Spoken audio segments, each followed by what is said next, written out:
Azan, lepas azan dia terus qamat. Dia terus qamat, dia terus sembahyang. Sembahyang maghrib. Dia tak bagi pun ruang untuk sembahyang qabliyah maghrib. Pasal apa? Pasal ada pendapat yang mengatakan tidak ada qabliyah maghrib. Ada pendapat yang mengatakan tidak ada. Tetapi hadis yang mengatakan ada juga kuat. Juga kuat. Contohnya, hadis yang saya catat di sini, hadis daripada Bukhari. Riwayat daripada Abdullah Al-Muzani. Dia kata anin Nabi sallallahu alaihi wasallam qala, "Sallu qabla salatil maghrib." Sallu qabla salatil maghrib, 2 kali. Summa qala fi salisah liman syaa'a karahiyata an yattakhizahan nasu sunnah. Hadis sahih riwayat Al-Bukhari. Apa dia? Daripada Abdullah Al-Muzani. Dia kata Nabi SAW satu hari di depan sahabat semua.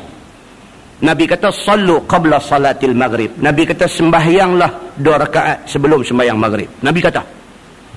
Dan Nabi repeat 2 kali, sallu qabla salatil maghrib. Nabi kata sembahyanglah 2 rakaat sebelum sembahyang maghrib. Nabi 2 kali ulang. Kali ketiga Nabi kata apa? Sallu qabla salatil maghrib liman syaa'a. Nabi kata sembahyanglah sunat 2 rakaat sebelum sembahyang maghrib. Tapi bagi siapa yang nak buat. Nabi kata. Nabi sebut macam tu. Bagi siapa yang nak buat. Kemudian Nabi kata apa? Karahiyata ayyattakhizahan nasu sunnah. Nabi kata aku takut. Bukan apa? Aku takut manusia menganggap qabliyah maghrib ini sesuatu yang sunnah. Sunnah ni maksudnya apa? Nabi tak pernah tinggal. Takut yang tu Nabi kata. Pasal apa? Pasal Nabi qabliyah maghrib ni Nabi buat dan kadang Nabi tak buat. Kedudukan qabliyah maghrib ni dia sama dengan kedudukan baca surah sajdah pada pagi Jumaat. Sama kedudukan dia. Tiap-tiap pagi Jumaat kita sembahyang subuh kan. Biasanya kalau di tempat kita sini ni dia jadikan macam satu yang compulsory. Mesti kena baca surah sajdah. Alif Lam Tanzil dia kata. Kalau hari itu tu imam yang boleh baca surah sajdah tak mai, hak mai semua kecup perut. Pasal apa? Pasal dia sudah salah faham. Dia faham kata pagi Jumaat mesti ataupun dalam bahasa agamanya wajib kena baca surah sajdah. Kalau tak baca surah sajdah ni macam tak sembahyang subuh begitu. Dia sampai tahap jadi lagu tu. Itu adalah fahaman yang salah. Pasal apa? Pasal hadis mai bagi tahu kata apa? Pagi Jumaat Nabi baca Alif Lam Tanzil untuk rakaat pertama. Dan rakaat kedua Nabi baca surah Al-Insan. Hadis mai lagu tu. Tapi ada pula hadis mai kata Nabi pada pagi Jumaat Nabi baca suratul Fajr. Surah Al-Fajr. Bukan surah sajdah. Maka daripada 2 hadis yang ada ni disimpulkan oleh ulama-ulama bahawa membaca surah As-Sajdah pada pagi Jumaat bukannya wajib. Tetapi satu benda yang biasa dibuat oleh Nabi. Tapi jangan sampai ke tahap ingat kata mesti kena baca. Kerana faham begitu adalah salah. Sama macam kedudukan qabliyah maghrib. Qabliyah maghrib ni buat pun tak apa, tak buat pun tak apa. Bahkan Imam Ahmad bin Hanbal, Imam Hanbali dia kata apa? Bagi aku qabliyah maghrib ini sunat istihbab. Dia kata satu benda yang bagus kalau buat. Dia kata. Tapi jangan ingat kata dia sama macam mana rawatib lain yang Nabi tak pernah miss. Qabliyah maghrib ni dalam bahasa kita duk mengaji agama dah lama-lama ni, dia kata sunat yang ghair muakkad. Dia kata sunat tapi yang tidak dituntut. Maksudnya tuntutan untuk melakukan qabliyah maghrib ini tidak sekuat tuntutan untuk orang buat qabliyah zuhur. Itu maksud dia. Nah, baik, cuba kita baca di sini. So dia kata apa? Dia kata wa raka'ataini ba'daha, 2 rakaat selepas daripada fardhu zuhur, wa raka'ataini ba'dal maghrib, dan 2 rakaat selepas daripada maghrib. Hadis ni dia tak sebut qabliyah maghrib. Tapi tidak bermakna qabliyah maghrib itu tidak ada. Kita dah terang dah tadi. Baik, sambung hadis tu dia kata wa raka'ataini ba'dal isya wa raka'ataini qabla salatil fajri. Dan sunat rawatib juga ialah 2 rakaat selepas daripada isya. Dia tak sebut sebelum Isyak. Sebelum Isyak sama macam sebelum Maghrib juga. Okey, dia sebut selepas Isyak. So kita habis-habis kuliah, kita qamat, kita terus semayang. Itu menepati juga dengan nas hadis yang ada. Dia kata dan 2 rakaat dahulu daripada sembahyang subuh, qabliyah subuh. Qabliyah subuh ni very important. Yang Nabi SAW ni dia by hook or by crook dia akan buat. Ditakdirkan Nabi SAW bangkit lambat pagi itu. Sekira-kira Bilal dah nampak dah cahaya cerah dah nak mai dah. Maknanya waktu subuh ni dah di ujung-ujung waktu dah. Nabi still buat qabliyah subuh. Baru Nabi sembahyang subuh. Maka kedudukan qabliyah subuh ni dia lebih lagi ditekankan daripada hak lain-lain. Ini sekali kita akan jumpa hadis yang menguatkan tentang benda ni. Kata At-Tirmizi, ini hadis, yakni hadis Ummi Habibah ini ialah hadis yang hasan lagi sahih, dan dikeluarkan hadis ini di dalam Sahih Muslim tentang hadis yang sama. Kemudian tajuk dia kata bab fi raka'atayil fajri minal fadli. Ini dia khususkan tentang apa? Sembahyang qabliyah subuh, apa kelebihan dia.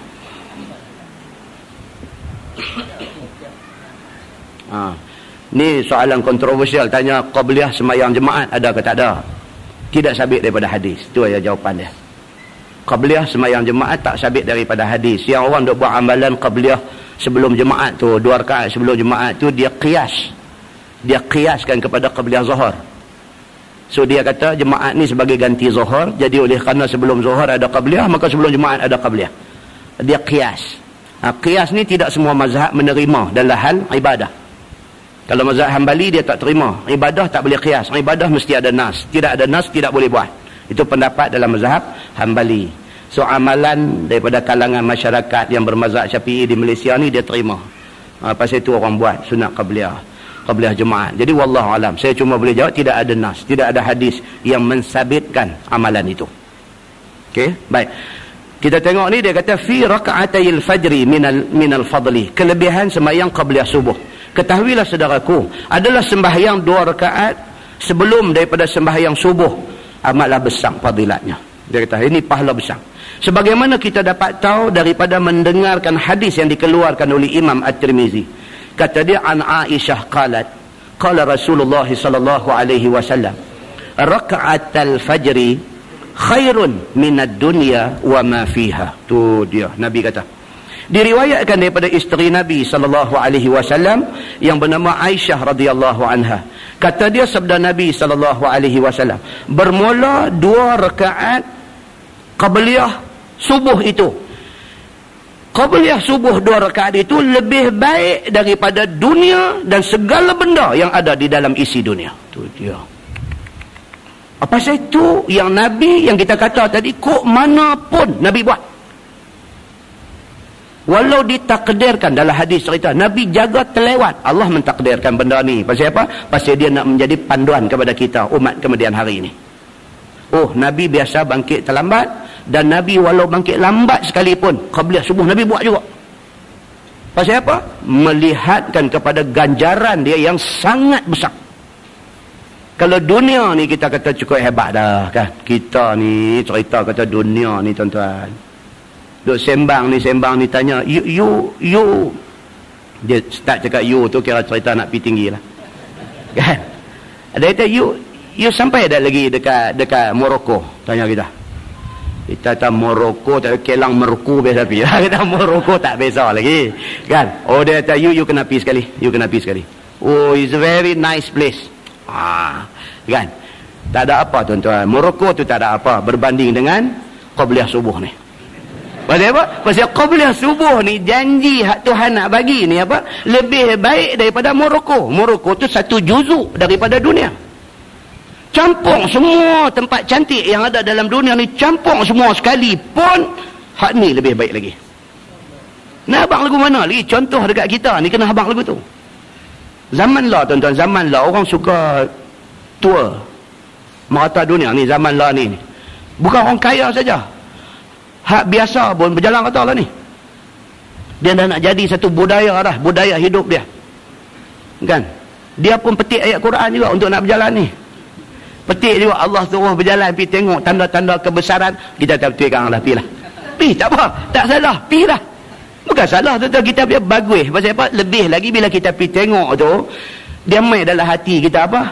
Rabbana ma khalaqta hadza batilah subhanaka faqina azabannar. Ai, cantik. Kita pi tengok something yang hebat dalam dunia ni, kejadian Allah yang hebat dalam dunia ni, dia petik main dalam hati kita. Rabbana ma khalaqta hadza batilah. Wahai Tuhan, engkau tak buat benda ni secara sia-sia. Subhanaka faqina azabannar. Maha suci engkau ya Allah, jauhi kami daripada api neraka. Kalau sekiranya melancung membawa dia ke situ, bagus, pi. Tapi kalau pi melancung, pi buat dosa, tak sabi. Pi melancung, duduk di Malaysia, kalau perempuan pakai tudung elok, pi melancung, pi duduk ambil gambar klik-kelak, oh balik mai ke Lumbung tak ada. Ada ni, hak jadi macam ni ada. Ni duduk di Malaysia ni pakai elok, tutup aurat semua cantik, satu orang yang salihah, yang mukminah, yang cantik. Pi aja luar negeri, dia sudah jadi lain orang di sana. Bawa balik gambar-gambar yang menggerunkan, upload pula dalam Facebook bagi orang tengok. Kalau itu tujuan pi melancung, tak sabi. Pasal apa? Itu sudah tak membawa kepada kita melancung tu dapat pahala. Dia pergi cari dosa. Muslimin dan muslimat yang dirahmati Allah. Ni yang dia nak bagi tahu ni. Hak tu semua ada duit nak pipi, tak jadi kesalahan, bahkan ada agama suruh. Tapi hak lebih baik daripada tu apa dia? Sembahyang qabliyah subuh, dia kata Allah Subhanahu wa taala kata pahala dia lebih besar, lebih baik daripada dunia dan segala isi dunia. Maka lebih-lebihlah ganda baiknya, kata dia. Dan bermula hadis Aisyah itu hadis yang hasan lagi sahih dan telah dikeluarkan dia oleh Imam Muslim di dalam sahihnya. Nah, wallahu a'lam. Lepas ni kita tengok bab fi takhfif raka'atayil fajri wa ma kana an-nabi sallallahu alaihi wasallam yaqra'u fiha. Lepas ni dia nak mai pula cerita pasal sembahyang sunat qabliyah subuh ni Nabi baca apa. Apa tuan-tuan? Di hadis ni dia to the detail. To the detail dia bagi tahu. Pasal orang akan tanya. So hadis bagi tahu siap-siap sebelum tanya. Dalam sembahyang qabliyah subuh ni nak baca apa? Fatihah wajib dah baca. Baik, surah nak kena baca dah? Kalau baca lebih baik. Kalau baca nak baca surah apa? Ada orang dia to the detail, dia nak tanya. To the detail. Kan? Semalam satu sahabat tanya di masjid semalam ni. Tanya tentang apa nama tentang a'udzubillah dalam sembahyang. Kan? Kita sembahyang, kita takbir, Allahu Akbar. Lepas tu doa iftitah. Lepas doa iftitah kita nak baca Fatihah. Kita nak baca Fatihah tu adakah kita disunatkan untuk baca a'udzubillah dulu sebelum baca Fatihah tu? Kan? Jadi yang tu clear lah, memang sunat lah. Kita baca a'udzubillah, lepas tu baca bismillah, lepas tu baca Fatihah. Baik, habis baca Fatihah sekali kita nak baca surah. Adakah kita lagi sekali disunatkan a'udzubillahi minasyaitanirrajim sebelum bismillah, sebelum baca surah? Lepas tu rakaat yang tidal, sujud, doa antara dua sujud bangkit pula rakaat kedua. Nak baca Fatihah, adakah lagi disunatkan untuk baca a'udzubillahi minasyaitanirrajim? Benda tu kira orang kata apa, orang kata apa? Benda kecil aja. Bagi setengah orang tak ambil tahu pun, tak ambil kisah pun benda tu. Dia baca, dia tak baca, kadang dia baca, kadang dia tak baca, dan dia pun tak pernah ambil nak tanya benda tu. Tapi ada orang yang jenis yang very particular ni, dia tanya benda tu. Kan? So kita bagi tahulah dari segi perintah umum dalam Quran kan. Dia kata bila nak baca Quran fasta'iz billah. Dia kata maka mulakan dengan a'udzubillah. Itu perintah umum. Jadi sebahagian ulama berpegang dengan perintah umum tu, tiap-tiap kali nak baca Quran kita a'udzubillah pelan-pelan dulu. Pasal dia berpegang dengan perintah umum. Tapi Imam Ahmad bin Hanbal, Imam Zahid Hanbali, dia kira package ibadat. Dia kira package ibadat. Sembahyang tu dia kira satu package. Oleh kerana sembahyang tu satu package, dia kata masa kita takbir, kita baca iftitah, kita nak mula baca Fatihah tu a'udzubillahi minasyaitanirrajim, lepas tu kita baca Fatihah. Yang berikutnya tak payah dah a'udzubillah. Dia kata pasal apa? Pasal dia kira satu package, mulakan dengan sekali saja a'udzubillah. Itu pendapat Imam Ahmad bin Hanbal. Dia ada penjelasan dia. So kalau orang tanya balik habis kita macam mana, kita terpulang kat kita. Kalau kita tiap-tiap kali nak baca kita auzubillah pun bagus, tak salah. Kalau kita nak ikut pendapat Imam Ahmad bin Hanbal pun tak salah. Hak salah ni tak semayang, yang tu salah. Kan? Jangan pergi bertengkar benda mayang tu dah bagus dah. Kan? Kerana auzubillah ni baru ni Syekh Abdul Rahman Sudais. Syekh Dr. Abdul Rahman Sudais kan. Dia daripada Saudi. Saudi depa mazhab Hambali. Kan depa mazhab Hambali. Mazhab Hambali dia bismillah dia tak dijaharkan, tidak dikuatkan. Kan kita duk pergi haji, pergi umrah kan depa dia takbir Allahu akbar. Sengap sekali lagi bunyi Alhamdulillahirabbil alamin, tak bunyi bismillah deras. Dia baca tak bismillah? Dia baca. Tetapi bismillah dia tu dibaca sir, dibaca pelan.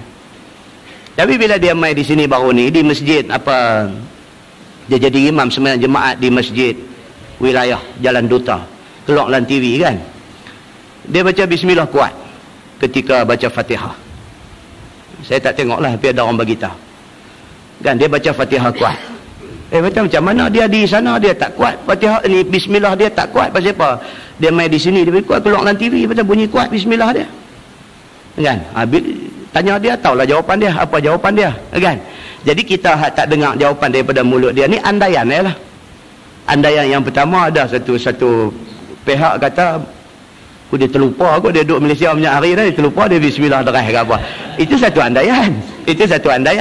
Tapi satu andaian lagi apa dia? Sama macam Imam Syafi'i. Imam Syafi'i dia tidak sunatkan qunut dalam sembahyang. Imam Syafi'i dia sunatkan qunut dalam sembahyang subuh. Imam Syafi'i ketika dia masuk di kawasan imam yang tidak sunatkan qunut, orang suruh Imam Syafi'i jadi imam, dia drop qunut. Pasal apa? Pasal dia menghormati pendapat imam di tempat itu. So itu andaian yang kedua. Mungkin Syekh Dr. Abdul Rahman Sudais ni dia faham di Malaysia ni kita baca Fatihah, kita bismillah kuat. Dan soal bismillah kuat tak kuat ni soal yang dibincangkan di peringkat mazhab. Dia bukan ada satu betul satu tak betul. Dua-dua mempunyai sandaran dan tafsiran. Kan? Jadi dia sebab dia ni tuan-tuan, dia bukan sekadar imam Masjidil Haram hafal Quran saja. Dia PhD dia. Jangan tuan-tuan pergi ingat dia ni lagu apa no. Dia PhD. Dia lulusan PhD agama. Dan dia hafaz Quran dan dia satu ikon di peringkat dunia. Dia ikon di peringkat dunia. Bukan ikon di peringkat negara Arab saja. Satu dunia ni. Sebut Abdul Rahman Sudais, orang kenal. Kedudukan dia ni bukan kedudukan orang macam kita ni. Boleh pergi duduk jengkai dia, pergi duduk condemn dia. Semacam mana kedudukan Imam Syafi'i. Dia bukan duduk di kedudukan yang orang macam kita boleh pergi duduk jengkai dia. Tak boleh. Mereka imam mujtahid. So apa yang mereka buat ada sandaran mereka. Kita ni yang hak duk jadi kelang kabut ni, hak kita ni hak rebus tak masak ni. Kita ni hak duk jadi kelang kabut. Kalau kita dah sampai ke tahap kita faham benda ni, faham dari sudut ilmu, tak ada masalah lah. Tak ada masalah. Kan benda ni benda ijtihadi. Kecuali kalau benda yang menjadi amalan dalam masyarakat, yang amalan itu mencanggahi nas yang sahih, yang tu salah. Banyak kalau kita nak buat contoh banyak. Dalam masyarakat kita benda tu memang nas Quran ataupun nas hadis terang kata tak boleh, tapi masyarakat duk buat. Dan itu salah. Dan salah tu kawan yang buat tu dia kata dia ikut mazhab Syafi'i. No, Syafi'i pun tak buat macam tu. Dia pergi mengaku kata dia ikut mazhab Syafi'i. Dia tak baca Imam Syafi'i pun tak bagi buat benda tu. Itu bab lain pula. Dia tak sama dengan bab benda ijtihad tadi. So yang ni tuan-tuan, kefahaman ilmu itu yang penting. Kefahaman ilmu itu yang penting. Dan inilah matlamat kepada kita mai duk mengaji ni. Kita tak akan boleh overview, boleh cover semua ilmu dalam satu hari satu malam. Tak akan boleh. Saya selalu buat contoh kata kita macam orang naik helikopter. Kita sebelum naik helikopter, kita duk ni kita nampak bertam perdana dua saja. Pasal kita duk pijak atas bumi ni. Kita cuma nampak surau, depan ni ada rumah satu tingkat, balik tu ada rumah teres dua tingkat. Kita nampak hak keliling kita saja. Tapi bila helikopter main, kita naik. Bila kita naik, baru kita nampak, oh, itu bertam perdana 2. Balik sana ada bertam perdana 3. Nampak sana ada bertam putra. Oh, nampak PGR, ada Tanu. Oi, bertam indah ada balik no. Kita nampak. Kita naik lagi tinggi. Oi, kita nampak seberang perai ni, Kepala Bateh ni kira satu kawasan. Selain Kepala Bateh, dia ada lagi distrik lain. Kita naik lagi, oh baru nampak, oh seberang perai balik ni, balik sana ada pulau Pinang. Macam itulah kita atas dunia ni. Kita mengaji sehari, kita mengaji seminggu, kita mengaji sebulan, kita mengaji setahun, kita baru duk nampak, baru duk nampak. Sabar sahaja. Jangan cepat menghukum orang betul orang salah. Sabar sahaja. Bukan kita aja, ustaz yang kita duk mengaji tu pun duk belajar lagi. Dia pun sama juga. Satu masa dia nampak macam gopoh, tapi dia naik tinggi elok esok ni, baru dia nampak hak dia gopoh dulu ni tak patut dia gopoh. Ibarat bandingan dia macam tu. Jadi apa pun saya pesan kat diri saya dan dekat semua tuan-tuan, sabar dalam menuntut ilmu. Hari ni boleh banyak mana, esok boleh banyak mana, cuma jangan kita tak menuntut ilmu. Itu saja. Pasal apa? Apabila kita sampai di satu kedudukan yang kita rasa kita tak perlu belajar dah, maka di situlah bermula kerosakan kita. Bila kita sampai satu tahap, kita rasa aku dah cover semua dah, di situlah bermulanya kerosakan kita. Apabila kita rasa kita betul semua. Sedangkan hidup ini adalah satu belajar yang